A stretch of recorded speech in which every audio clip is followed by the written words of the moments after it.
All right, well, it's 6:31, so I'm going to go ahead and get the meeting started.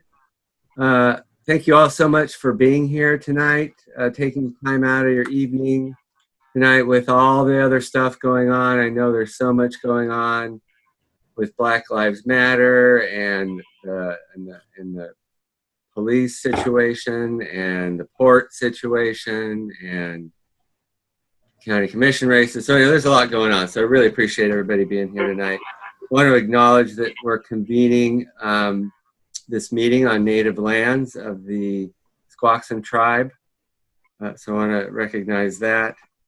And I also want to remind people that this meeting, this forum that we're having tonight was a forum called for by the body at the last meeting. A motion had been made to endorse Mary Ellen Biggerstaff, and then an amending motion, subsidiary motion was made to postpone that motion pending a forum where PCOs had an opportunity to learn more about the candidates. So that's what we did.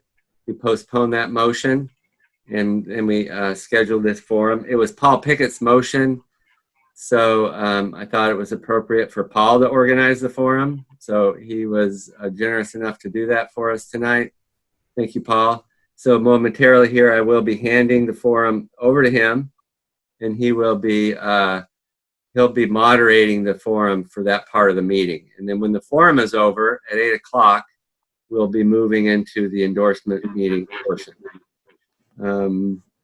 So that's what we're doing. So I think then, without further ado, we'll go ahead and pass it over to Paul Pickett. All right, go ahead, Paul. Okay. If you can't hear me, say something. Good evening and welcome. And our forum this evening includes 4 candidates for Washington Legislature, Representative, 22nd District, Position 2.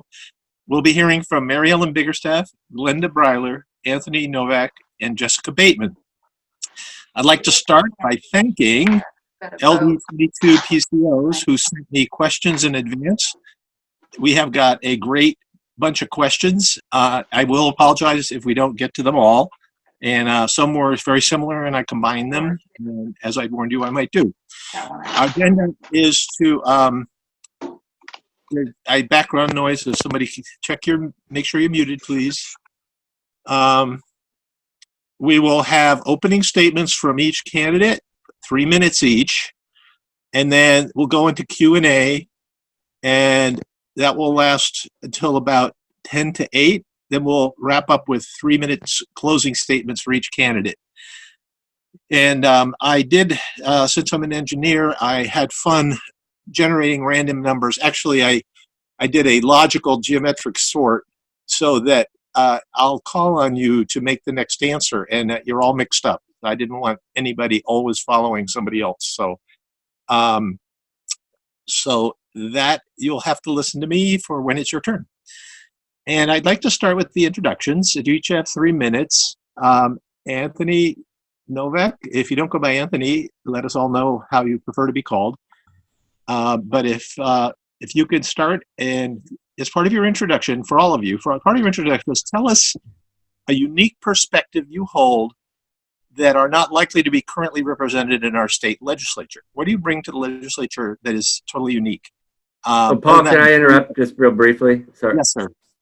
So did you let them know that I'm going to be holding up these cards when they're time? So 30. No, this is a 30-second. At 30 seconds, I'll hold up the yellow card. Then when your time is up, I'll hold up the red card. Thank you. Yeah. And then when he holds up the red card, finish really quick or you'll get muted. So we'll start with Anthony. I gave you your marching orders, so go ahead. Jeff will keep your time. So can I be heard? Just do a quick sound check. Thumbs up if people hear me. Okay, thank you. So Anthony Novak, I'm a local Washingtonian. I was born at Madigan Hospital up at what is now Joint Base Lewis McChord. Dad was career military, spent a lot of time overseas. After I went to college and got out of the college, rather than joining the military, I decided to join the Peace Corps and do my civic duty in that manner. And where normally the Peace Corps is usually a 2-year stint plus some training time, I spent almost 4 years in the Peace Corps working with local communities, trying to resolve their local issues, and in a way that's tied to the preservation of natural resources and a national park called Sierra de Galta, which is where I was based. I'm a professional wildlife biologist by training with a Master's of Science degree, so I'm a scientist. And I've worked with jaguars and mountain lions in Central South America. I've worked with wolves in Idaho, somewhat here in Washington State, worked with black bears as well. And I've been on the edge of helping protect land for the public here in Washington State with over about 1,500 acres of land in public ownership as a result of some of my activities. And so, I mean, a big focus of what I'm focused on as part of this candidacy is about protecting wildlands, protecting natural resources, and focusing on environmental issues. Because given all the issues that we have, and we're seeing that we're exposed to sort of the fault lines and exposed to the fact that our safety net and our security was all rather flimsy. But given all these issues that we need to resolve, like environmental issues and our natural resources, is something that we need to always have in mind, because we only have one planet. And if we let the planet degrade and collapse ecologically, our societal problems are going to be even bigger. Part of the other focus of my campaign, and tied to the question about perspective, is a big focus of mine is about bringing together civil society, or creating civil society. And it's my training and my experience of working with people that you can get groups of diametrically opposed ideas and put them together in a room. And if you have the right tools and techniques, you can transform that polarization into collaboration. So it's a matter of investing as a state in third-party mediators, in the processes of conflict transformation, which brings together people of opposing views. They treat one another with respect and dignity, with the guidance of a third party, to be able to collaborate and get rid of this never-ending cycle of conflict. We have a situation where, or sort of circumstances where identity conflicts and underlying conflicts lead to this perpetual groups saying we're willing to do anything as long as the other group doesn't get in power, and we need to break out of that. And that's my perspective. Thank you. Okay, great. Thank you, Anthony. Our second introduction will be from Jessica Bateman. Tell us a little bit about what makes you unique and whatever else you'd like to share. Thanks. Thank you. Hi, everyone. For those of you that don't know me, my name is Jessica Bateman, and I currently serve as the Deputy Mayor, or Mayor Pro Tem, for the City of Olympia. I was first elected in 2015 and re-elected last fall. And I'm running for the state legislature because I believe we all deserve access to affordable housing, healthcare, and a sustainable environment. And over the last decade, I have worked to improve the lives of working class families, seniors, and our most vulnerable. I've organized for union jobs, fought for affordable housing, and quality healthcare for all. I have a proven track record of progressive policy implementation on the Olympia City Council. In 2016, on my freshman year on the Olympia City Council, I endorsed Opportunity for Olympia, which was a progressive tax measure proposal that would have funded community college for Olympia graduates. It did not pass at the ballot, but I did support that.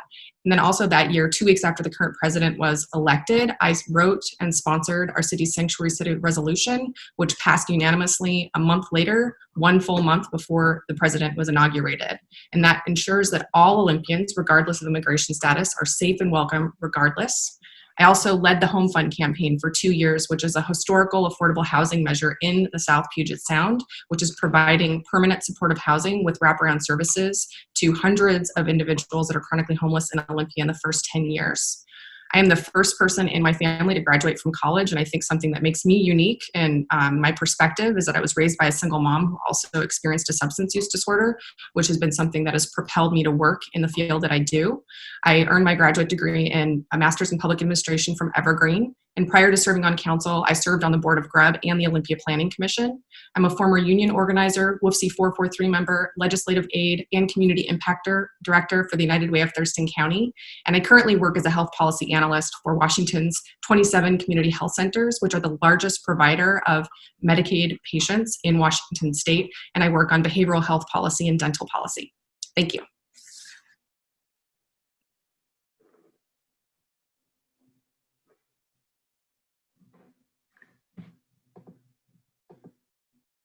Oh, Paul, you're muted. You're right. Our third speaker is Glenda Breiler. It's going to be one of those nights. Glenda, go ahead, take it away. Thank you, Paul. So as you know, my name is Glenda Breiler, and I'm running to step into the seat that Beth Dolio formerly served, and as another strong leader and environmentalist for this community, for our community, to retain progressive values at the legislature. Thank you also for acknowledging the Medicine Creek Treaty Tribes, which is the land that we stand on. I am just a visitor. I'm a member of the Confederated Tribes of the Colville Reservation. If elected, I would be the second ever in Washington State history to be elected as a Washington State tribal member. I decided to run for this seat for many reasons, but recently it has become more clear for me. We need a voice from Thurston that embodies those that have long been ignored. As far as I can see, a person of color has never represented this district in this position, and it's time. During this time of crisis, during this pivotal time in our history, I think that is extremely important to remember. Everyone needs to be represented, and we need someone who can be a face for those that feel like the district does not represent them. That is working families, people of color, our tribal neighbors, the houseless, and so many more voices. Let's take a moment to recognize what has been happening and to pause and recognize that Black and Brown lives matter. I will bring that voice that hasn't been represented in Thurston. I have dedicated my life for the past two decades to higher education. I have worked with underserved students across Washington State's colleges and universities, and I have a master's in social work from the University of Washington. I am and will continue to be a strong advocate, especially during this ongoing crisis we are faced with, a life-defining pandemic, and must be diligent promoting opportunities that will be sustained through thick and thin. I'm running because I know firsthand the struggles so many of us face, from affording healthcare to housing and education. I will be accountable to our community to address the challenges of the coronavirus pandemic, rebuild our economy, and take action on climate change. I have extensive and a strong background of helping people one by one. And I currently serve as the director of the Longhouse at the Evergreen State College, which is called Squeegwheel, or the House of Welcome, where we serve community-wide members and our students. And I have been on the front lines organizing against fracking and the No Dakota Access Pipeline movement. I organized a canoe journey there in 2 days, and thank you. I also have helped hundreds of students achieve their academic and personal goals, and I will continue to create spaces for students to thrive.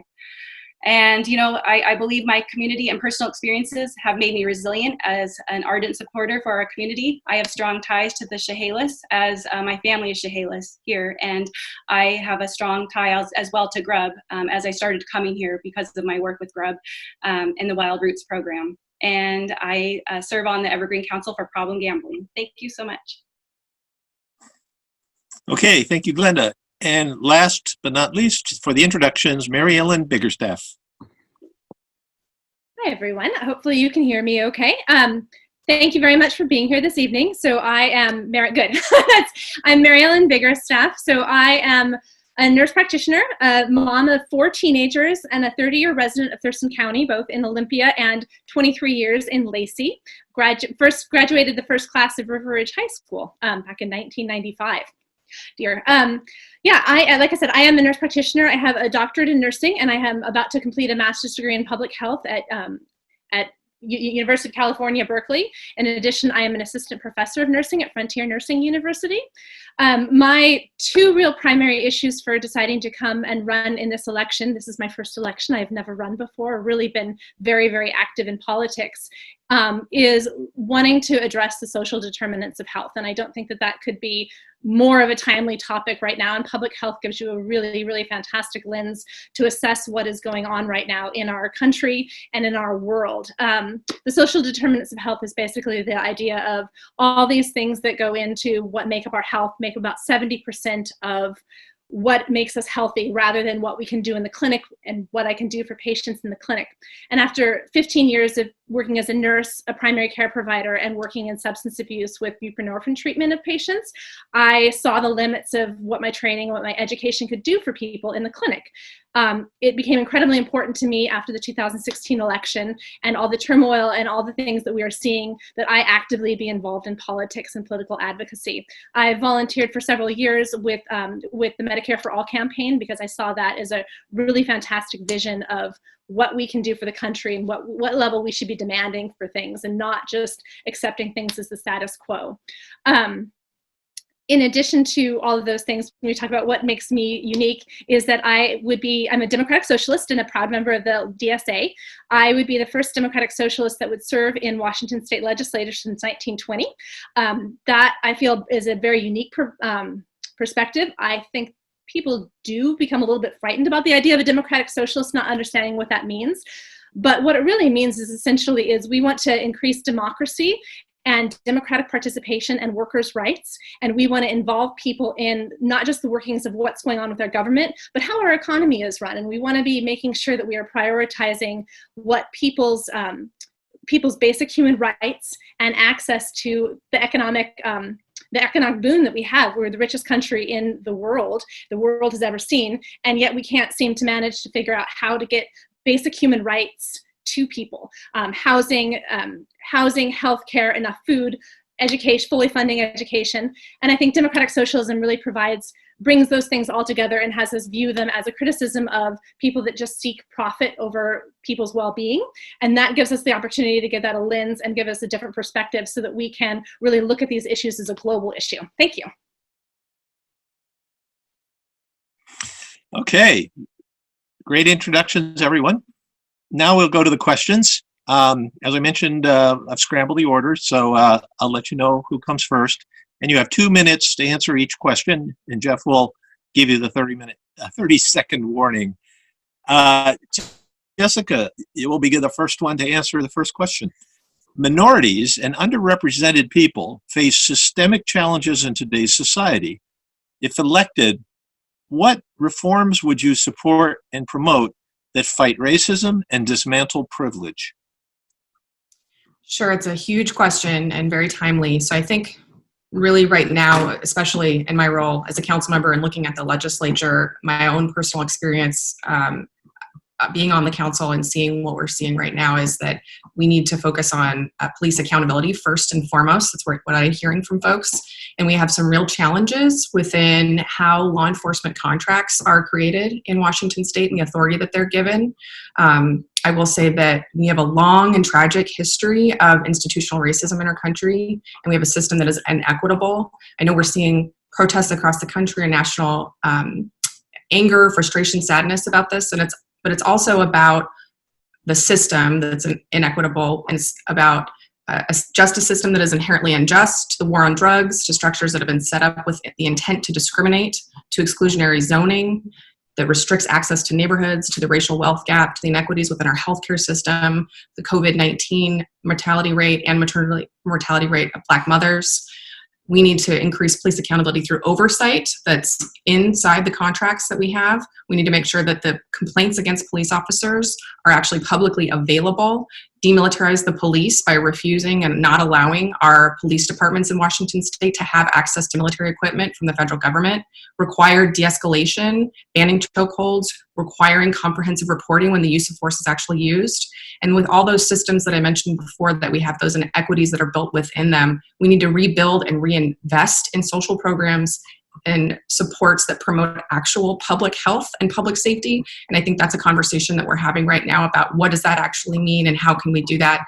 There's there's a health equity governor interagency council on health disparities that's doing some work and an action plan regarding healthcare, which is one of the lenses that I have. But we clearly have a lot more work to do, and it really is going to require a complete system rebuild. And also, I really think it's important that we have accountability within law enforcement.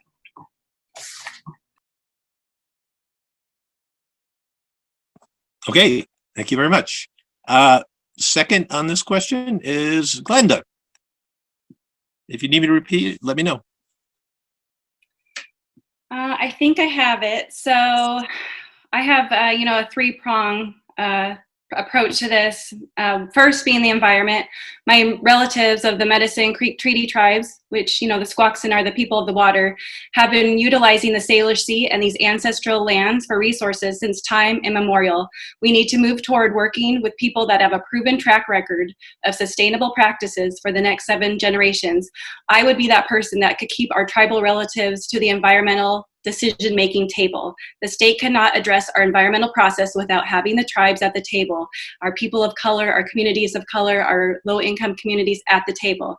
That would be at the forefront of having me as a legislator. We are in a crisis because of the state's process. We need to remember to bring in Indigenous voices and all voices to the table. And in regards to some of the issues in the 22nd district with the environment, we are at the bottom of the Salish Sea, so everything that happens elsewhere gets stuck in our stagnant waters here. And who is impacted? It's always communities of color, tribes, low-income communities, and we need to address this as well. In regards to education, I definitely see an imbalance in our education because around 38% of our most vulnerable populations, our low-income families, do not have access to virtual classrooms, whereas 83% do have access to virtual classrooms. Unfortunately, even close by here in Chehalis, I can't even Zoom my aunt. Thank you. And also, so we have an issue of Wi-Fi and broadband just locally here in the community, and to address that as well in our education systems. In regards to healthcare for all, it is all linked. Everything is linked in regards to equity, and we need to, make sure that we preserve public health, social care, social workers, and in this critical time of need. And in any health or notion of a future healthy economy, we must address adequate healthcare and healthcare for all. It is a human right. Thank you. Okay, thank you. And Anthony, you get the 4th shot at this. Okay, can you repeat the question for me, Paul, real quick? So I got all the details right. Minorities and underrepresented face systemic challenges in today's society. If elected, what reforms would you support and promote that fight racism and dismantle privilege? Yeah, thank you. So I guess let me give you some of my circumstances in the past. So I mentioned I was in the Peace Corps, and where I was assigned was in Central America, a community of about 30 people. And one of my first meetings I had, we had a meeting, and the only people that showed up at the community meeting to talk about community problems were the men in the household. So part of what I did was I reached out, went and visited all the homes and said, hey, we need to make sure that everybody comes. Please let your wife come. Please let the kids come. And so our second meeting, or a follow-up meeting we had, involved the whole community. So all the men and all the women and a lot of kids running around as well, where we could hash out what the real problems were the community were, and what they wanted me to help them focus on resolving. And in the end, we ended up focused on resolving an issue of water for that community, water quality, the lack of a water system. And really, that helped me on my goals, which were to protect the national park that was nearby. It helped the community because they all wanted water at their houses, and they wanted a latrine system as well. And it really helped the women because they're the ones that spent an hour or 2 hours every day walking down to the stream, hauling buckets of water on their head to go back to the house. So they were really the biggest beneficiaries. And part of the reason that came to be was because I made sure to get them involved. I think part of what we need is to integrate these ideas of facilitation, mediation. It goes to restorative justice as well. We need to integrate those into our legislative system so that we can make sure that we get all those voices as part of deciding what the solutions are, and so we can transform them. We can get them systematically involved in the process so we can move forward with a collaboration that involves all the voices, because we really need, in any decision, we need diverse opinions across age classes, across ethnicities, and across viewpoints. Thank you. Okay, and I did misspeak. Mary Ellen, you get to answer this question. Great, thank you. And I'm excited to answer this question because I just have been I know this is a really chaotic, unstable time, but I just am so excited that this is something that we are routinely talking about, because I really think that the first step of what America needs to do is come to more of a decision about talking about racism as embedded into systems and as systematic racism rather than personal bias. Not that that doesn't exist as well, but I think talking about how our systems racist, how are our policies racist, and what we can do to solve that. And so I think that it's a really wonderful opportunity for us to be talking about that, especially as a mostly white group, and bringing that to the forefront of how we talk about policy. I don't think that there is one policy that you can address that is going to undo systematic racism. There's 400 years of racism built into all of our systems in the country, our education, our healthcare system, our criminal justice system. It's there in everything. And I think we slowly have to identify it, listening to activists and people of color that are telling us what we need to undo and where are the harmful effects the worst, and that we need to be putting out policies that address that. Some of the things that I think that we could absolutely do is de-incarceration.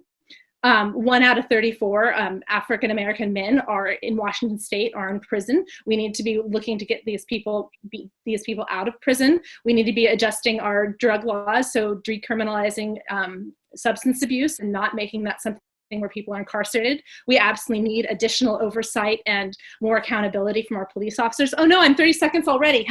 I could go on for a long time. But I also think we really need to make sure that we're taking a strong look at our healthcare systems and our education systems as well, and finding out where are the places that we need to be rooting out and addressing racism, and talking openly and honestly with people about where it exists. Thank you.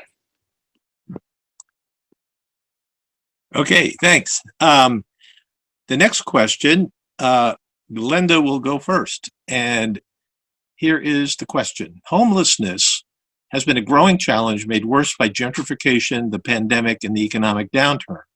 What specific actions will you pursue and support in the legislature to address homelessness?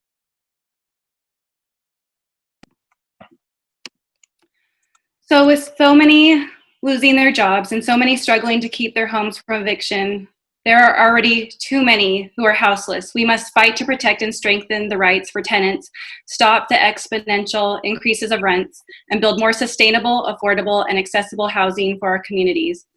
For too long, we have given developers benefits and opportunities to help create affordable and sustainable housing. From failed tax abatements and skirted environmental protection, we can create homes for everyone, and we must start by eliminating the failed benefits for developers. Let's talk about social services. I am a social worker, and I most definitely have the background and understanding of what needs to be done and the services that need to happen, and to invest in social services. I have lived paycheck to paycheck as a social worker and understand what it is like. We need to create sustainable practices for our social workers. And in regards to, we need to make a mandate having 20% low-income housing for our realtors. And in regards to the tax abatements, we're providing 8 years of tax abatements. We need to move towards implementing 20% low-income housing and obtaining those taxes that we need. And also in regards to homelessness, we need to look at some of the ways that we're building in the zones that we're building in ecology. There's a lot of environmental problems with new zoning, and instead of going back, we need to look at lower density and absorption ponds. And in regards to the missing middle and in legislation, I would move against gentrification and look at friendlier options for low-income people, and create, the more we create for pro-developer, I would move away from pro-developer as we've been doing, and create a more profit for, and also create more transition housing for our houseless people. Thank you. Okay, Mary Ellen, you will be the next one on this question. Yeah, and can you actually repeat the question really quick, just so I can make sure I'm answering it directly? Oh, no, I can't hear you. Sorry. I muted. Homelessness has been you missed my joke. Homelessness has been a growing challenge made worse by gentrification, the pandemic, and the economic downturn. What specific actions will you pursue and support in the legislature to address homelessness? Yeah, I do think that, talking about what is going to be happening over the next 6 months as people are not working and the economic crisis is super important, because I think homelessness is just the most visible thing that we see. We see the people living on the streets in tents, and it is much, much bigger than that. We really have an affordability crisis throughout, not just Thurston County, but in Washington State, the whole West Coast, and much of the US. I think a couple things that we really need to do to change is we need to stop looking at housing as just an investment. We need to, and a commodity. We need to make sure that we are looking at it as a basic human right, and that everybody has to have a place that they can afford to live, even if they are living on Social Security or disability or a low income wage. I think our government's responsibility, and what is best for the entire community, is that we are making sure we're looking at it that way, not just as an investment to be protected for people that they can make a profit off of. I think a couple of policy ideas that what we can do is that we can look at social housing. We can look at community land trusts, which would allow people throughout the state to cooperatize their land, possibly, a mobile home park or an apartment building or even commercial property, and look at how we can make sure that people can buy this and have it removed from the market so it's permanently affordable housing. I think that the housing authorities throughout Washington State can do much more to invest in affordable housing and non-market social housing that people can permanently afford to buy. I think inclusionary zoning, where we are requiring developers to build a sliding scale range somewhere between 20 to 25% of affordable housing, is very important. And we also really need to be protecting tenants' rights. So we need to end just cause eviction, and we need to make sure that tenants have the right to stay in their housing, and that they have some authority within the justice system. Thank you. Okay, Anthony, your turn.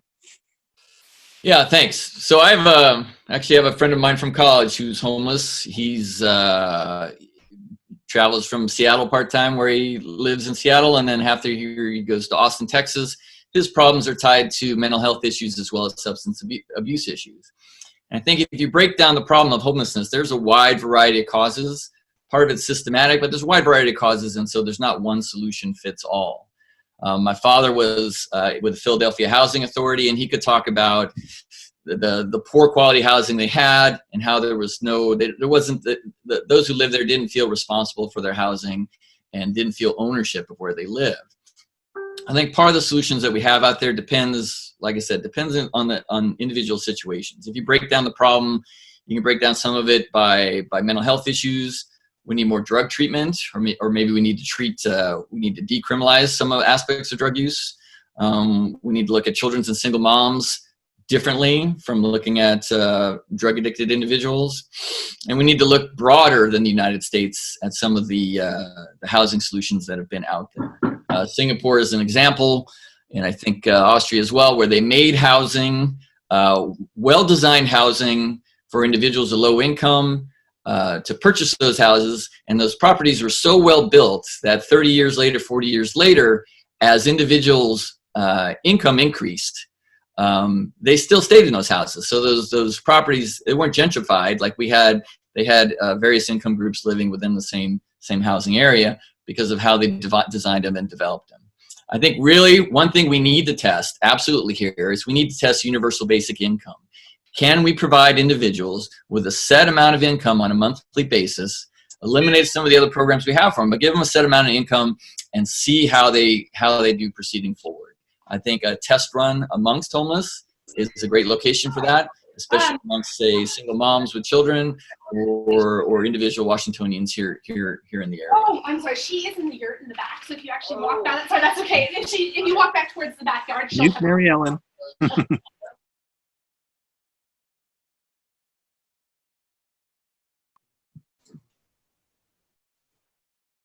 Did you say me now?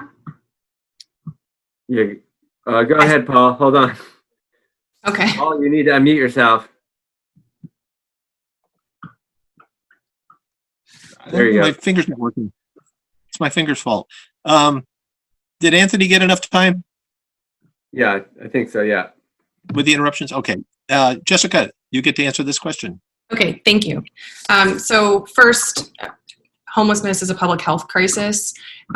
Folks that are on the street living outside can be at a high risk of health conditions or having chronic health conditions. And it's also a challenge for local governments because it can divert really acute services like EMS, fire, police, when really the most cost-effective and moral thing to do is actually get them into housing. So I would work to ensure that cities actually provide adequate shelter and housing for folks. For instance, in Thurston County, the city of Olympia is the only city that has shelter. I think we're seeing a move towards actually just providing housing because for the cost and the investment of providing shelter, 24-hour shelter, which is pretty expensive to operate and build the capital, we could actually just build people housing like we are with our very first home fund project.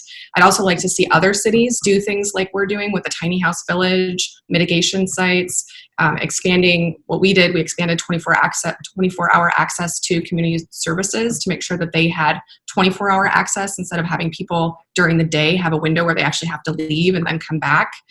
We've also invested in faith partnerships. So we have faith organizations that are hosting tiny house villages on their property. And I think that that's something that we could see happen statewide. And there would be a great partnership opportunity for that. And I'd also love to see cities implement things like we have, which is a crisis response unit. So folks that are experiencing mental health crises, they actually get mental health professionals that come and assist them. And our Familiar Faces program, where we have peer counselors with lived substance use disorder experience going out and providing assistance. We also need to increase permanent supportive housing.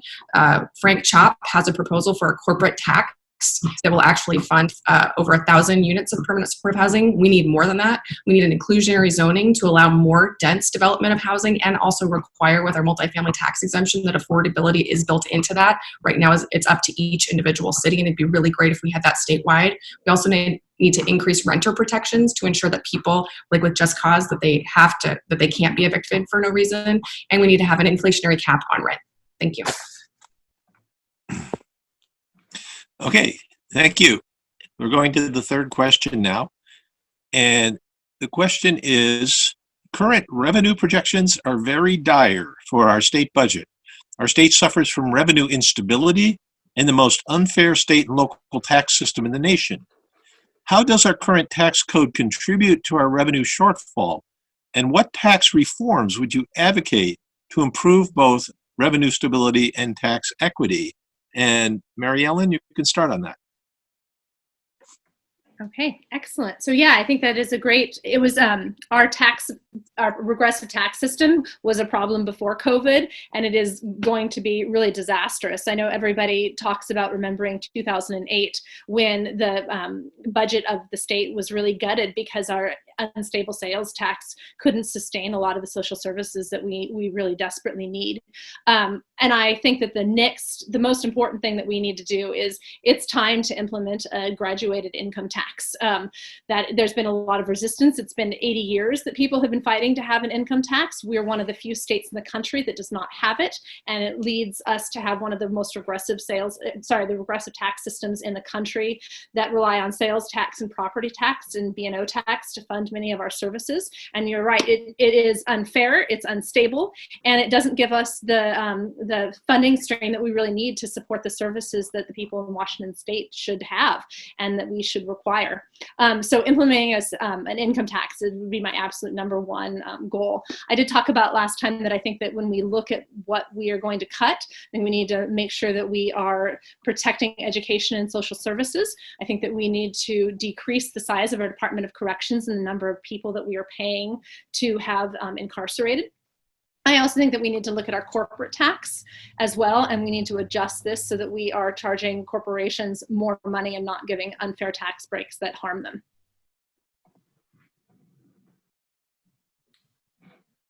Okay. Anthony, you can go second. Thanks. Yeah. So, I mean, we have limited sources of revenue for the state, and so we are over-reliant on sales tax, which creates a more regressive system where those in the lower income bracket are spending a higher percentage of their income on taxes than the higher percentage. I agree. One of the solutions there is a graduated income tax of some way, shape, or form. Make the metaphor that if we have 10 people want to climb a mountain, we need to carry 200 pounds of weight.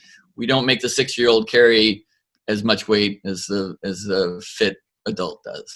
I think there's room for that here, and I would propose that we make it temporary. Call it a pandemic response tax to deal with the current conditions, and let the people have a referendum after 2 years to decide if they want to keep going with that. Other ways to sort of improve the system, fully believe in carbon taxes, pollution taxes, general surcharges, fees, or taxes on items that cause harm to society or cause harm to the environment. And by doing that, you reduce the amount of that activity that occurs, the amount of gas that is purchased or the amount of pollutants that are purchased for use of chemical herbicides, what it may be, and you create a revenue stream to help with monitoring and oversight.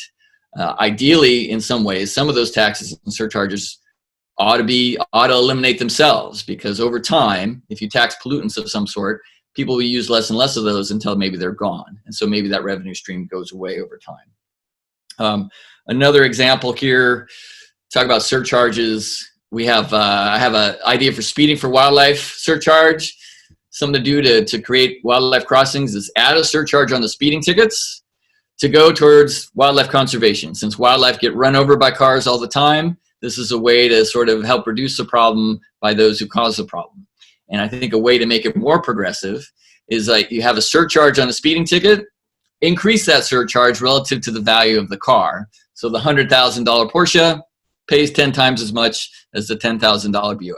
Thank you.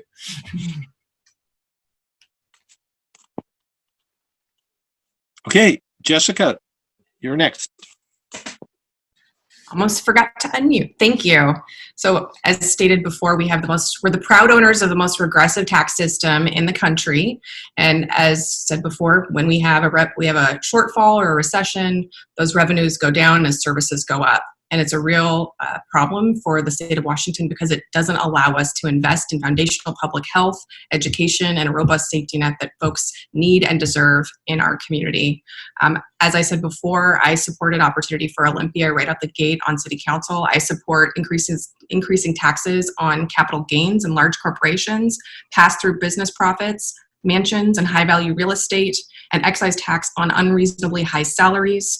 I also think that we need to invest in the working families tax credit in Washington state so we can put money back into the checkbooks of working families. We also need to amend our state constitution so we can have a graduated income tax and an income-based property tax credits and rebates for low-income seniors and households. And lastly, I'll say that even with revenue, which we need to be having a discussion about revenue before we even talk about any potential cuts, the scale and the size of the recession that we're looking at, or the budget shortfall at $7.3 billion in this next biennium, is much larger than the one that we had in our last recession. I was a legislative assistant then. I was a part of those conversations. It was heartbreaking to see such valuable programs and services on the table and on the chopping block. We've already seen OFM come out with their 15% cut proposals, and it's devastating. And when we think about the revenue, it'll take a year at least before those systems get in place. So cuts are going to be on the table, and we have to take an equity lens when we look at those cuts, because some of those programs and services are impacting low-income households, communities of color. We need to make sure that we're looking at those holistically, and we're not going to be hurting the folks that need these services the most. Thank you. Thank you. And Glenda, your turn. Thank you. So instead of talking about whose funding we're going to take away, I would like to talk about how we should approach future budget cuts with an equity lens. The people who are most vulnerable from any budget cuts must be represented. I am that representation. As said earlier, our tax system is upside down and hurting our middle income and working families. We must fix this and implement a capital gains tax. Washington has the most upside down tax code in the nation. As said before, our richest households and corporations pay up to 6 times less of their incomes and taxes than families like yours and mine. Our economy has been set up to benefit the ultra wealthy and big corporations. Because of this, our economy has not been set up well to weather this crisis. Our budget shortfall is in large part a result of our tax code. We need to have direct investment in jobs and in our infrastructure and focusing on revenue, and move forward and focus on building up on our infrastructure now to ensure a stronger foundation for tomorrow. There are complex and savvy policies and we can come up with as we problem solve, but its end goal is to direct cash flow through the state to either consumers or small businesses. And another approach is an evergreen New Deal. It is in the core value of my ancestors to promote sustainable practices for the next 7 generations. It is in the spirit that I believe it is time for Washington State to lead on climate, income inequality, and ecological health by addressing our regressive tax system. It is time for the corporations that call this state home to pay their fair share for the necessary just transition to a clean energy economy. Environmental health is essential for our well-being. We need strong policies that ensure communities are free of toxins, reverse climate change, invest into a greener economy, and establish parks and wilderness that are accessible and protected. The Evergreen New Deal will be a slate of bills to transform forestry, transportation, agricultural, housing, energy, resource management, and provide and create 100,000 new Washington State jobs. And in regards to that we would need to implement income taxes to those at the top of the income bracket and have them pay their fair share. Thank you. Okay, thanks. We'll go on to the next question. The 22nd district is unique with a large number of state employees who live and work here. The current budget problem will probably stimulate calls for harsh cuts and layoffs. How will you advocate for state employees, as well as for teachers and other public employees? How do you convince other legislators to support state employees? And we'll start with Mary Ellen. Yeah, I think that is an excellent question, and I think we just have to highlight the work and the importance of what the state employees are doing. I mean, that they are doing direct service and providing the services that people throughout the state really need. So I think it is just a matter of absolutely advocating and talking about the work that they're doing with focusing especially on education and social services. I think that is going to be the challenge of what's going to happen in January, because I know it's not just a matter of the number of employees, it's that they deserve a living wage, they deserve health care, they deserve to have their retirement that has been agreed upon. And we need to make sure that we honor those promises and help out as much as possible.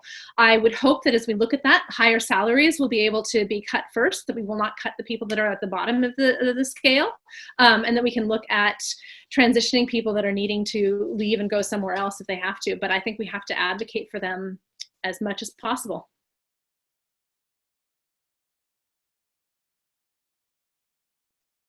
Okay, thank you. Glenda, you get to go second. So I am a state employee working in higher education. So I deeply am impacted. Fortunately, we are resourceful at the Longhouse as we are grant funded and are just, that's what we do. We fundraise. Research shows young people trying to start careers during an economic crisis are at a lasting disadvantage. I was a part of this in the last recession. Their wages, opportunities, and confidence in the workplace may never recover. This means that our education system is the first line of defense to help mitigate the economic impacts in the long run, especially higher education, whose funding is not protected in the same way as K through 12. Additionally, as an educator, I plan to be a champion for high quality, affordable, and adequately funded public education, early learning, grade school, and higher education. I have been working in the education field for 2 decades. I have a deep understanding. My focus has been to mentor students of underrepresented backgrounds, specifically women and women of color. And I have done this because my mom, my family showed me the value of education, especially for people who are underrepresented like myself. I will work to make equitable access to virtual classrooms. As I talked about earlier, we need more access to broadband, such as Senator John McCoy proposed, to increase higher access to those who are in rural and vulnerable areas. I will prioritize early childhood education and programs that work closely with parents to support their children's health and education and to meet family goals. I will engage in significant legislative advocacy to advance early learning priorities and strengthen broad legislative coalition and supporting children's issues. As said earlier, I understand what it is like to be, to be savvy in this time in a higher ed institution and to be sustainable within that higher ed institution and to keep building, which we are, the Indigenous Arts Campus on the Evergreen State College campus. And we are continuing to save Evergreen State College. Thank you. Okay, thanks. Jessica, your turn. Thank you. So The 22nd Legislative District is the most heavily labor district in Washington State. And not only do those union jobs provide living incomes for the families and the individuals themselves, but it's also the largest sector in our local economy. So those are individuals that are spending their money locally. They're helping our local businesses, small businesses, craftspeople, and artisans. And we need to be thinking about, instead of across the board cuts, which we've traditionally seen, which is traditionally the easiest thing to do, like they're doing right now asking for that just 15% across the board. I think it's really important that we reach out to the union members themselves and talk to them about what options they see as the best for reducing the loss of jobs and incomes for those families and creating solutions to achieve those budget reductions without actually losing those union wage jobs in our community. Thank you. Okay, and Anthony, I get to answer this. Yeah, so thanks. So I'm also a state employee, and I've been through this before as an employee. And I can say that, people are the most important resource that the agency has. And in a lot of agencies, I know Department of Ecology, Department of Education, Department of Natural Resources, like the people are really committed to their mission and want to stay there over the long term. And I think you need to, and you can. I've been part of the process where we had strike teams where they dug down deep and sort of allowed the lower rank and file to provide the ideas of how to either get more revenue or how to make budget cuts in a way that maintains the workforce going forward. One great way, frequently comes up, is that a lot of these agencies tend to be top heavy and get more top heavy over time. So some of those positions and job duties can flow downward. And another thing that we did as a temporary fix is we said, hey, and maybe other agencies did too, but it was like, okay, rather than look at this as a fixed cut for 1 day or 2 days a week or this time, work it in as, yes, it's a pay cut, but look at it as a vacation. So you have 1 day every 2 weeks that you're taking off vacation, look at it as vacation. And then once we get through it, the workforce stays there. They're able to make flexibility in their schedule as they see fit. And so they get empowered to take those budget cuts and those obligations on themselves. I see that as an excellent way moving forward. And I know that people within my agency and other agencies would as well. That's it.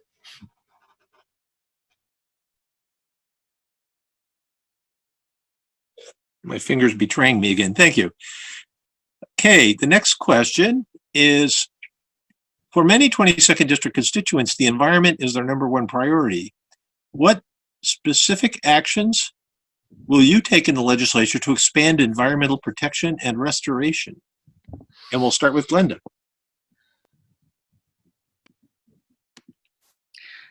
So I just want to start with saying we all come into this world in water. We need water to survive, all of us, and we're all connected by water. Ecological restoration is how we will heal the tissue and fabric of our Mother Earth. It will help our economy in a roundabout way. We need to change the way of thinking about this as a part of a larger life system. If we do not take care of it, it will affect us all. Environmental health is essential for our well-being. My main purpose in running for office is promoting the prioritization of strong policies that ensure communities have access to clean air, water, and land, and to reverse climate change, and to invest into a new sustainable economy and deepen the establishment of accessible and protected wilderness. As I said earlier, my relatives, the Medicine Creek Treaty Tribes, have been protecting this land since time immemorial. We need to bring people who have a proven track record of sustainable practices to move toward the next 7 generations. This includes water protections. We need to identify, acquire, and preserve tidal, salt marshes, and estuaries as they serve as a buffer in the rising seas. That includes the Capitol Lake Estuary. Restoring natural systems and removal of dams for salmon runs are priority that cannot be ignored or pushed off. The Capitol Lake Estuary and Deschutes Dam removal is vital to the Salish Sea and Deschutes River.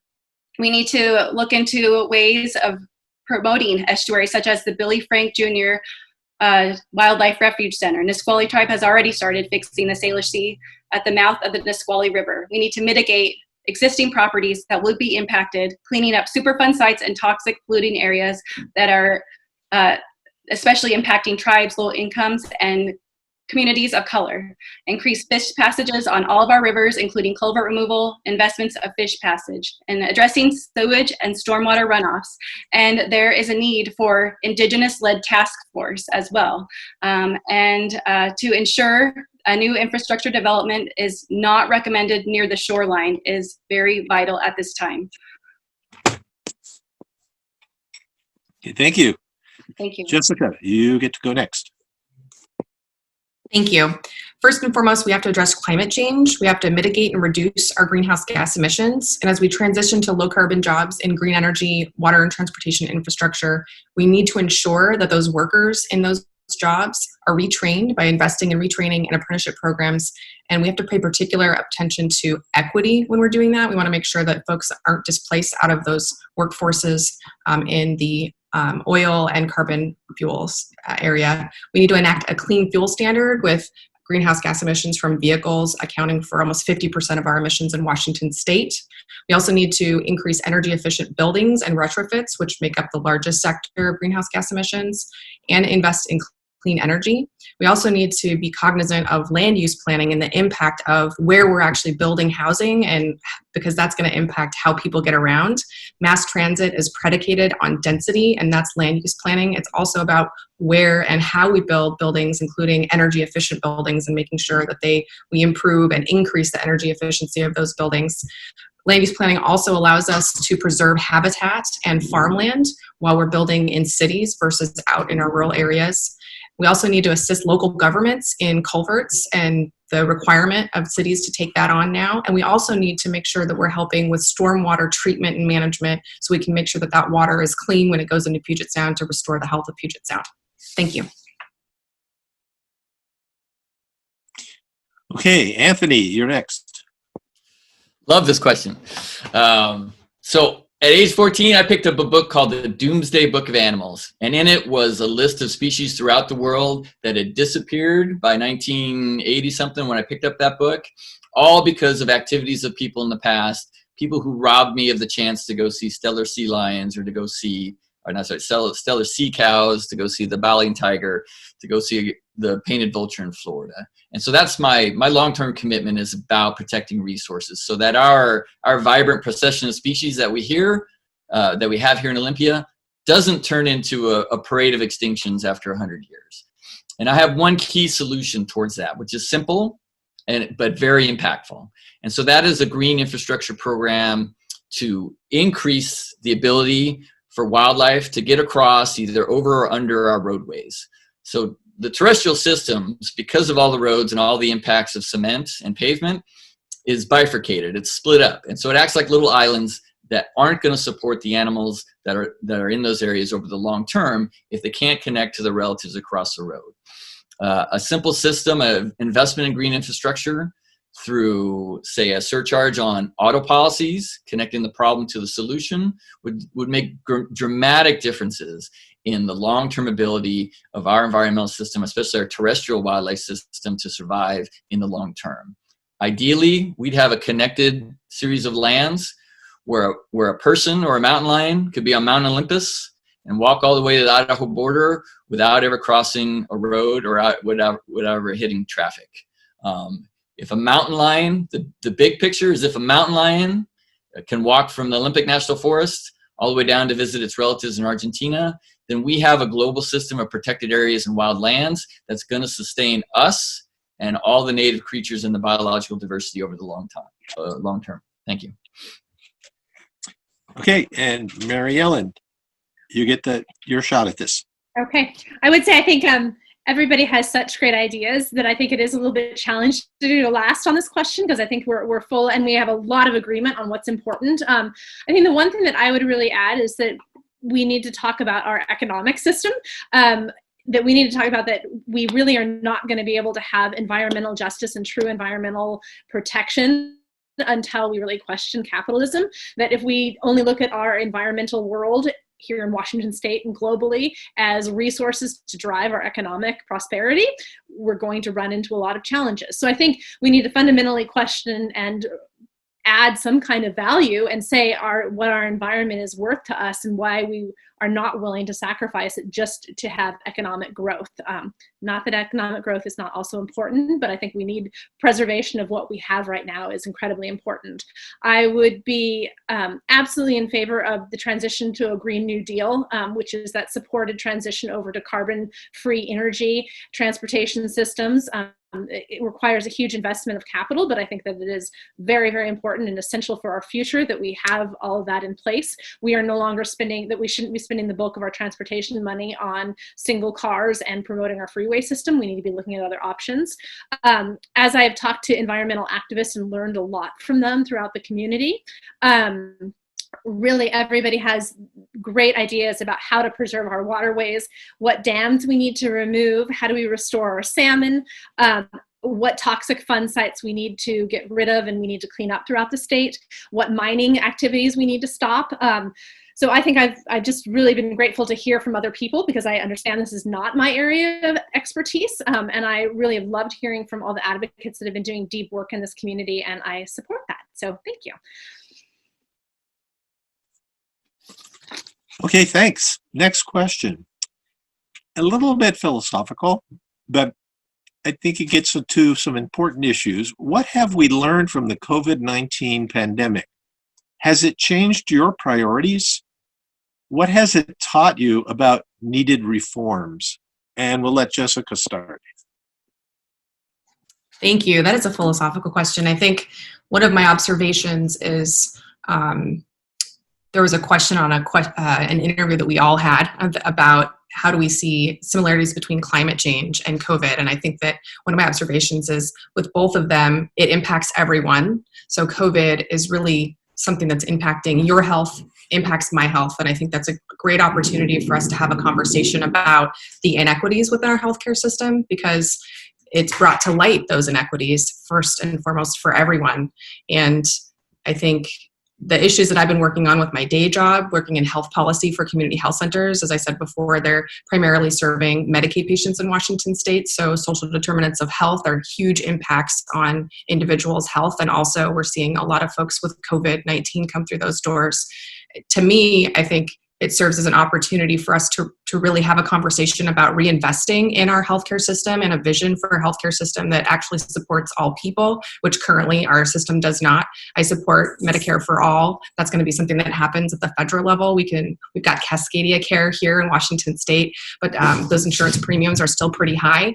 I'm interested in how we can actually see an inflationary cap on insurance like we do with the Utilities Commission. I also think that it's really important as we go into a budget discussion about these cuts that are looming, that we look at the impact as it relates to social determinants of health for folks, because if we're going to be making cuts to things like educational support or food assistance or housing assistance, those things will all impact people's health, and we're in the middle of a pandemic. So I think while it is scary and it's tremendously impactful across the state with everyone, it's also a really great opportunity for us to actually re-envision what our healthcare system should look like. And it's going to be challenging, but I'm excited to do it. Okay, thank you. Anthony, you get the next shot at this. Yeah, thanks. So I'm going to give a analogy from science. There's something called the Lorenz effect, which says that the wings of a butterfly in China can create a hurricane in the United States. And I think what we've discovered is that a disease of bats in China can create a pandemic across the entire world. What this has revealed to me is that our health and economic safety net has been an illusion all this time. We thought we had some kind of safety net, and we realized it was pretty flimsy. And that's tied to the systemic problem we had with money flowing to the top 1% and flowing out of the lower echelon, the middle class and the lower class. What does this teach us? I mean, it teaches us it's a crisis that is also an opportunity. And it teaches us that we need system-wide changes in our healthcare system and our economic system. How we do that going forward, to me, part of that is a process of collaboration and transforming those conflicts, those polarized conversations in the past, and getting diverse viewpoints, sitting together, mediated conversations to find some communal idea of where we need to be going forward. I think our overcrowded and overconnected world needs to change over time. We need to look at the big picture in the long term. while dealing with the immediate crisis that we have. And that's mostly a health and economic crisis, which will be my priority going forward. Thank you. Okay, Mary Ellen, you're next.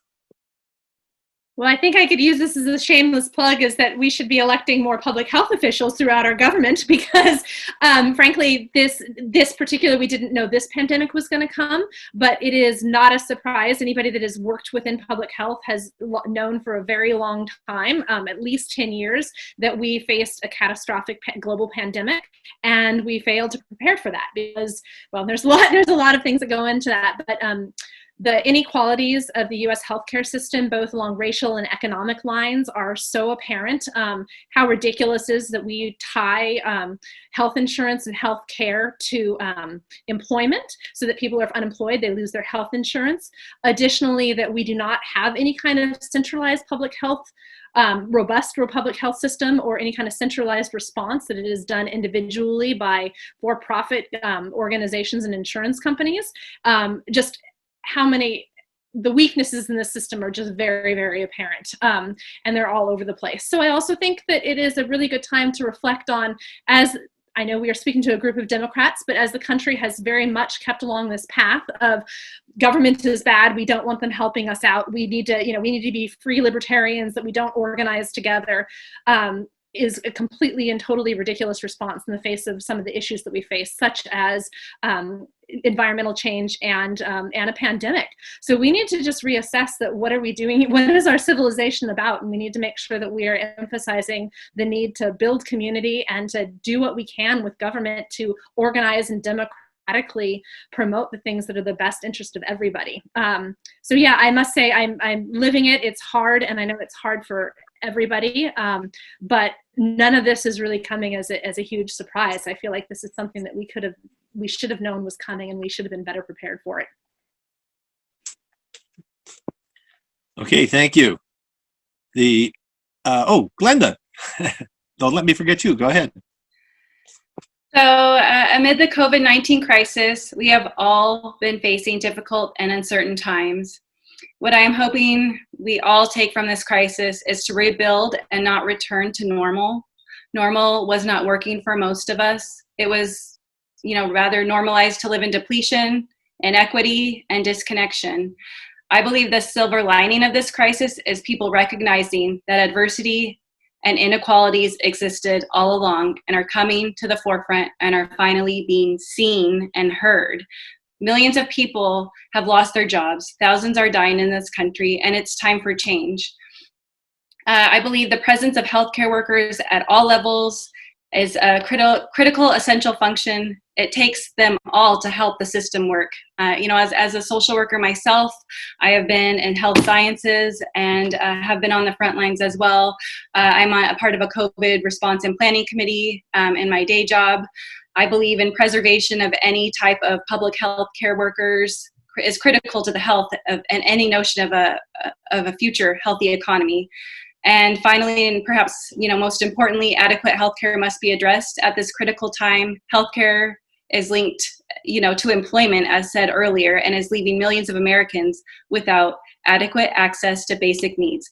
I believe healthcare is a human right, and I support Medicare for all. And I believe we need to support our healthcare workers. That includes public healthcare workers, that includes social workers, behavioral healthcare workers, and reallocate our funds towards the police and reallocate them into social workers so that they're, as myself, I know that there is a revolving door of social workers, especially in child welfare, temporary assistance to needy families, where I've worked in both of those organizations. I know what it is like to have high blood pressure as a social worker and live paycheck to paycheck. And I know that these systems need to be more adequately funded, and they need to be working in a holistic approach with police services. I am not talking about taking funding completely away from police services. I am talking about reallocating it and creating a system where behavioral health workers, chemical dependency professionals, social workers, and police services are working together in a collaborative manner on a 24-hour basis in Thurston County. Thank you. Okay, thank you. This has been fascinating. I think we can do one more questions, and then we'll go to the closing statements. The last question is pretty pragmatic. in the legislature, you have to work with a very diverse group of representatives, to say the least. When you sponsor a bill, how would you build a majority to pass it? When do you compromise? And when do you stick to your values and refuse to go along? And we'll start with Anthony. Great. So I think part of working on bills is working with the other party from the get-go, especially on those issues that are sort of highly polarized. And that's where my skill set is in understanding conflict dispute resolution and conflict transformation comes into play.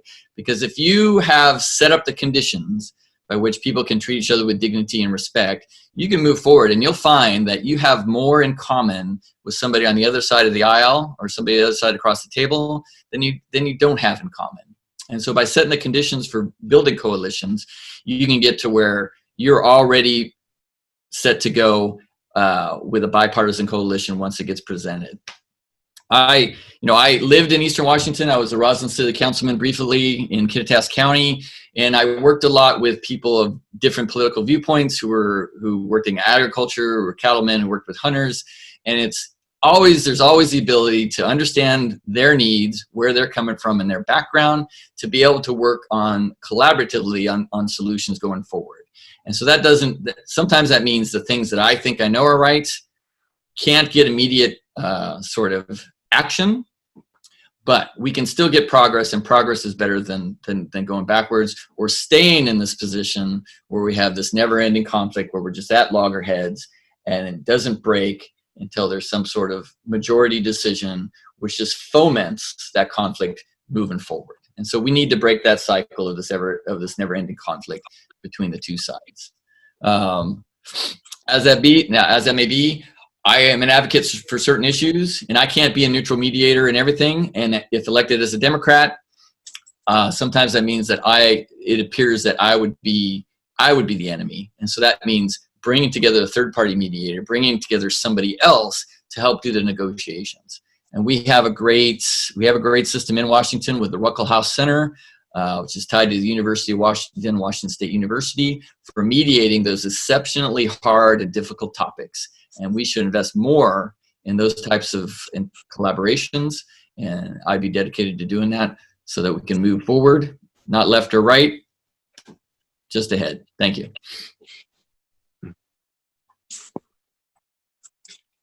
Okay, Mary Ellen, you go second.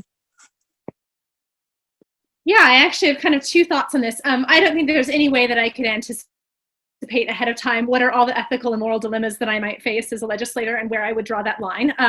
But I do think that there are some skills and some thoughts that I have about how you would navigate this. I work with a lot of people that have very different views than me. I work in a rural area, and it tends to be a pretty conservative area. Out in Grays Harbor County. And so I spend a lot of time with people that have a pretty different culture and view than me. And I think what you need to, and I also work quite a bit with people that have substance abuse problems, which is kind of its own whole different form of how you negotiate and navigate that. I think you need to make sure that you're paying attention, to stop, listen, honor the feelings of the person that is telling you and has different thoughts than you, and hear from them as much as you possibly can, and what to take away to try and understand where you might have common ground. And then a little bit more pragmatically as well, I am working my way through The Master of the Senate, which is the biography of Lyndon Baines Johnson. That it's kind of a mammoth book, but it really talks about him as an example of a politician who was just amazing at getting other people to do what he wanted them to do. And some of our best, most progressive legislation came out of his ability to sometimes bully, sometimes work with people, sometimes negotiate, and really get a lot accomplished. And I look at him, there's a lot of things I do not like about Johnson, but there's also some really amazing things that any politician could learn from him, and how do you navigate those kind of hostile environments. So I think kind of taking in those two different approaches and figuring out what is the best tactic in any kind of given situation. Okay, thank you. Glenda, you're up. Thank you. So during my time at the Washington Indian Gaming Association as a deputy director, I worked with 26 of the 29 tribes. I worked with tribal lobbyists and tribal attorneys as well, and most importantly with our tribal leaders and with several legislatures on a regular basis. And I was a part of the implementation and the recent, success in this last session of the sports betting bill. And in that scenario, I worked with, people of differing opinions all around, and Republicans, Democrats, rural, urban, all of the gamut. And what was most important to tribes was keeping gaming in a controlled environment, tribal brick and mortar only, and to avoid widespread expansion into online gaming, where there was a lot of pushbacks from groups like Maverick, who would come in and try to talk us into, moving towards online sports betting, try to talk our tribal leaders that way. Our tribal leaders stood their ground. They all came together, 27 tribes actually, because Muckleshoot came in. And so they all came together, worked in a collaborative process. And, I am a community organizer. I have been highly trained in motivational counseling, which is also called motivational interviewing. I know how to effectively communicate with all different groups. And that is, groups of all sorts from all statewide, all around. And that is why I believe that I have the ability to work effectively in the legislature because of this experience and because of the success of the sports betting bill, and because I have a deep understanding of what it is like to work with the almost all 29 tribes. I understand the interlay of government to government relations. I also think it's important for all legislatures to understand the importance of sovereignty, and how with the 29 tribes, we have basically 29 states, and they all have differing opinions. And we were able to come together in a congruent way into a successful bill that passed legislation this last session. Thank you. Okay, thanks. And Jessica, you get the last shot at this. Thank you. So in my experience building coalitions, creating and implementing policy, it's incredibly important to have strong interpersonal relationships with folks. And what I do is I work with people based on their interests, their passion, and their values. I think compromise can be an essential component to policy development. For example, when we worked on the home fund for 2 years, we wanted that to be a property tax measure, not a sales tax measure, because it's more regressive. But because of the need to get a coalition and the support from the entire council, we actually went with the sales tax. And if we wouldn't have done that and we would have dropped it altogether, we wouldn't be housing hundreds of people that are chronically homeless and in need of services and housing. So sometimes compromise can be essential, even though it's not ideally what you want. I think you compromise on the policy, but you don't compromise on your values, because if you're compromising on something that is going to undermine the intent of the bill, then it's pointless. It's also an iterative process in the legislative field. So you can bring forward a bill this year, and then maybe it passes this year, maybe it doesn't, and it could take a couple of years for it to actually pass. So it can be a work in progress.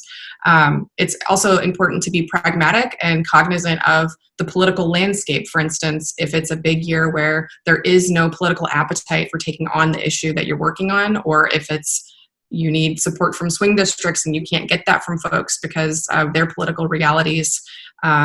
There's also the window of opportunity. So is it a time when right now we think we can actually get it accomplished where we couldn't get it accomplished in the future? So time is really of the essence. And lastly, I'll just say that it's also really important to check in with your stakeholders. So as the bill moves forward and the different policy levers get pulled and it can get changed, it's absolutely essential to talk with the folks that are working on that bill, that their sector that they're in, because those are the frontline workers and the people that actually know the issue, and they can tell you this isn't going to work for us. This will undermine the intent of the bill, and we need to walk away from it at this point because it won't actually achieve what we're trying to achieve. Thank you. Okay, and I want to thank all the candidates. I want to thank everyone who submitted questions. I apologize again, I couldn't get to them all. I would love to do this for another hour. I'm not sure the candidates want to, but it's been great. And with that, we'll move into closing statements. You have 3 minutes each, and we will start with Mary Ellen. I know, I do feel a little bit like that. It's a lot of questions.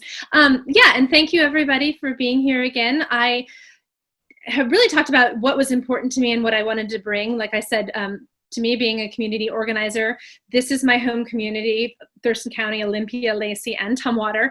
I am going to plan on spending the rest of my life here, and it is very important for me to get to know more people, to bring people into the political process that have been shut out. I think that there is certainly, as I talk to people and go around the community, there's a lot of people that feel that they don't understand what is going on at the state, and they don't feel like they have avenues to communicate. So I really want to prioritize bringing those different groups together and making the political process, as I am trying to understand a little bit better about the political process going to politics for the first time, I want to make that clear and communicate that to other people and bring them into the process. I think I have a very broad range of experience, and especially with my nursing and public health background, I am going to be able to represent a unique view and bring some really high quality experience to the legislature.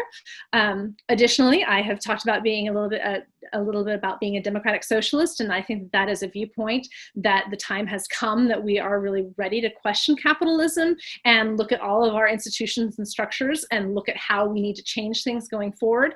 We are in a time of a lot of chaos and a lot of change, and I think we all feel that, and we're uncertain about what is going on, and I feel very confident that I can bring those values and move the agenda of what I'm talking about and prioritizing people's human rights, and I can bring that to the legislature to make really good policy and represent the district very fairly. I think that we have an amazing opportunity to really elect a very progressive leader in LD22, really not just for LD22, but for the entire state, and then as a whole, as the country, as we are one of the, along with California and Oregon, some of the most liberal progressive states, and we are leading the country in a lot of policy. And I think that's a great responsibility, and I am ready to take that on. If anybody is interested, please check out my website at maryellenbiggerstaff.com. There's an email link. Feel free to email me suggestions. I would love to talk to anybody and learn more about what is important to you. So thank you. Okay, Jessica, you get to go second. Thank you. Now more than ever, we need a proven progressive legislator who stands with working families, seniors, and our most vulnerable. Our state budget must reflect our shared values and priorities, especially during a time of an economic recession and recovery. In the legislature, I will build upon my proven record of helping fight for and improve the lives of people in Thurston County. I am proud to have been endorsed by a number of labor organizations and individuals, including Senator Sam Hunt, Representative Lori Dolan, the Washington State Labor Council, the Washington Education Association, UFCW 21, the Sierra Club, Thurston County Young Democrats, and the Thurston County Democratic Women. I would love to hear from any of you if you have topics that you'd like to discuss further. I know we only had a short period of time tonight, but I would love to chat with you if you have any questions or comments, or you want to talk about specific issues. You can go to my website, which is votejessicabateman.com. I have my email address listed there and also my phone number, and I'd be happy to talk. Thank you. Okay, thank you. Glenda.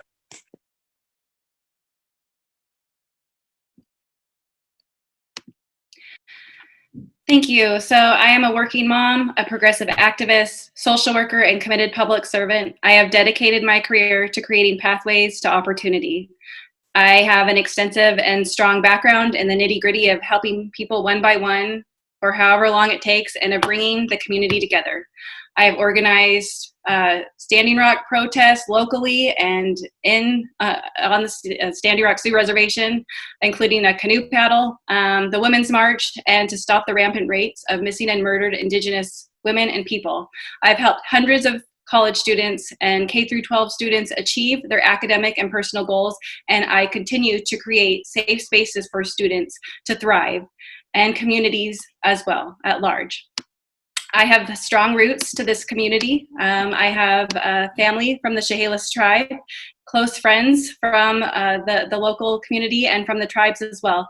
I have worked with our state's tribes to fight against the high rates of unemployment, suicide, and to promote educational access. I am running because it is the most pivotal time for our communities to be represented, and because it is today, we are making choices that will affect us all for decades. As I said earlier, I am the first person of color, I believe, to run in this district, and during this time of crisis, during this pivotal time in our history, I think that is extremely important to consider.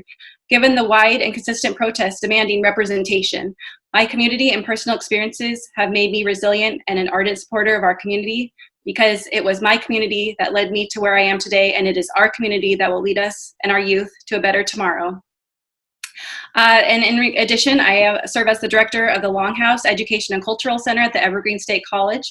I am a member of Indivisible Thurston County. I have also received endorsements from the Thurston County Young Democrats of Color, Washington Conservation Voters, Environment and Climate Caucus, National Women's Political Caucus, and have elected endorsements from Charlie Schneider of Tumwater City Council, Maria Flores of Olympia School Board, Willie Frank III of the Nisqually Council, and in addition to one of my favorite senators, Senator John McCoy and Senator Emily Randall. And I will list, I don't know if I'm out of time, but my four most important issues are COVID budget cuts, environmental protection, missing and murdered Indigenous women, education, and building a green economy. You can find me at glendaforwa.com. And, I will be doing a fundraiser in a couple of days with Senator Joe Nguyen, who is also an endorser. And I will put my contact in the chat in just a minute. Thank you. And lastly, Anthony. Yep. Thank you. I want to thank the organizers. Everybody put in questions. The questions are really good. And I specifically want to call out Mary Ellen, Glenda, and Jessica. Thank each of you for making me a better candidate and for making me a better person out of this whole process. I appreciate that. No matter what, whoever wins, I'm going to give my full support to the candidate who gets past the election in November, and you can count on me for support. I want to say also, we get to vote for one candidate. There's no one individual candidate that's the best for everybody. The best candidate would be a mix of the four of us and a mix with Dusty as well. To take our best attributes and put it in one person, that would be the best candidate going forward. But we can only pick one person. And your second choice doesn't count because we don't have ranked choice voting in the state of Washington. That being said, my background and my emphasis is about collaborations, the transformation of conflict, to get out of this rut of the two parties and the two polarizations to where we can embrace everybody in a diverse format with dignity and respect to move forward on our collective ideas of how to progress as a state and as a society. And so that is my commitment, and what makes me a little bit different maybe is because I have the background and I have the training to understand that process and to make sure we facilitate it. My other long-term piece is that, with all of our societal needs and problems that we have, we need to know that the environmental issues are profound, and need to have that as our guiding light, that those need to be part of all our solutions, or we need to think about them as part of our solutions going forward.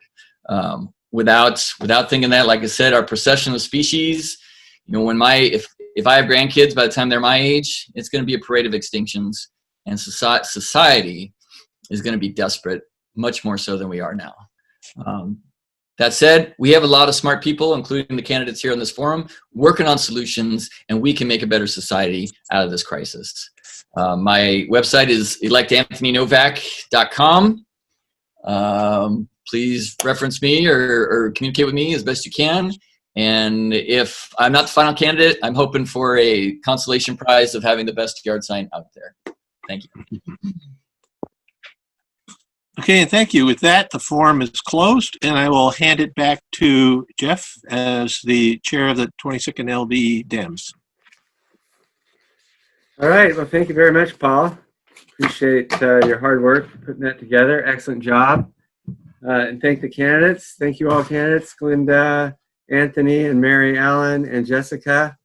You guys did a great job. We've recorded it, and I will be posting this and sharing it so other people have an opportunity to hear all the great stuff you guys had to say tonight. So thank you so much for showing up and giving us your time tonight. Really appreciate it. So now we are